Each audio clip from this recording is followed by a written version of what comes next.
Join the U.S. Marshals, they said. It'll be fun, they said. I glared around the dimly lit hotel room. If this was anyone's idea of fun, they were crazy. 3 other deputy marshals loitered in the room with me. Greg Rogers, who was basically my mentor, sat back in the chair by the curtain-covered window with his suit coat unbuttoned and his nose buried in a paperback. Alan Holloway, an ex-Marine like me, stood rigidly against the wall, a seemingly contradictory mixture of cable-tight tension and excruciating boredom. Sam Miller sat on one of the 2 beds, back to me, talking quietly into his cell phone. And me?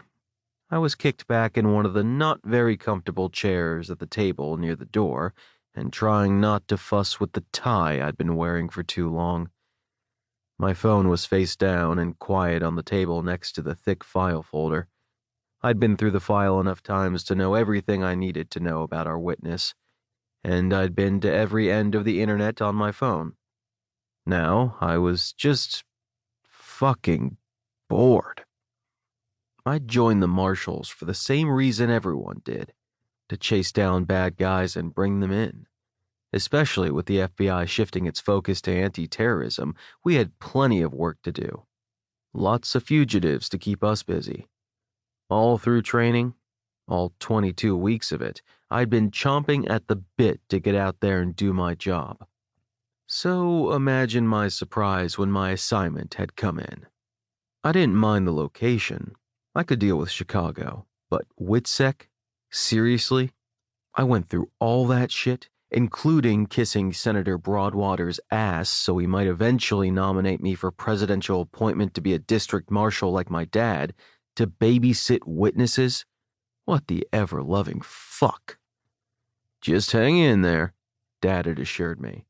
They're hard up for witness security right now, but you won't be stuck there forever. Easy for him to say when he'd been on the tail of his first fugitive almost immediately after graduation. He'd been dropped right into an active case, and he'd slapped cuffs on a fucking serial killer within weeks. I'd been doing this for just under a year, and I hadn't put cuffs on anyone. Well, aside from that guy I'd hooked up with on vacation last summer, Phil, Paul. But as fun as that was, I hadn't exactly been hauling him off to federal prison. No, I'd spent the last 11 months babysitting, sticking with protected witnesses until they testified, and then helping them transition into their new lives. It was theoretically dangerous work, because witnesses wouldn't need protection if they weren't testifying against people who'd want them dead or otherwise silenced, but the Marshals were pretty fucking good at hiding people. Once we had them, nobody was finding them. Hell, I'd gotten lost on the way to a safe house a couple of times because they were so well hidden. So we protected witnesses as if every supervillain in every comic universe was minutes away from busting down the door, hid them like we were giving the Easter Bunny a run for his money, and then almost keeled over from boredom because nothing happened. Which was good for the witness, and for us, I guess. Nothing happening meant nobody dying. I didn't want anything to happen to our witness or to any of us. But holy fuck, babysit, or WITSEC, was going to kill me. Join the U.S. Marshals, they said. It'll be fun, they said. Sam abruptly stood from the bed where he'd been sitting. He's on his way in. Immediately, Greg and I were on our feet. So was Alan, but, well, I wasn't sure he knew how to sit down and get comfortable, so yeah, he was already standing. Anyway, we were all instantly on alert, the room silent and each of us craning our necks to hear what was going on outside. Greg absently checked his sidearm.